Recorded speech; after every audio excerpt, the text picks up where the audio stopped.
to make Instagram account private. Hi everyone, welcome to the channel. This is Rose and without further ado, let's dive right into the video.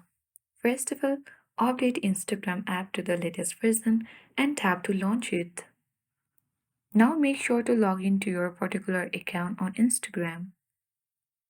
Head towards profile icon. Before that, allow Instagram to send you notifications.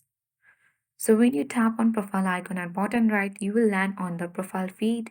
So if you have turned on your professional mode, you simply need to switch to personal account first. For that, head towards three-line icon at top right.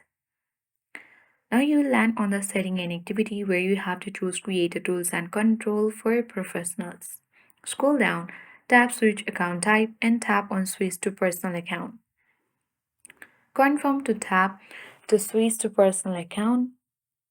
After that, you will see account privacy under who can see your content. Select that. Toggle the button on for private account and then tap on switch to private. And you have successfully made your Instagram account private. That's it. I hope this guide was helpful. If it was, then do like, share, comment, and don't forget to subscribe. Thank you for watching and see you in the next video.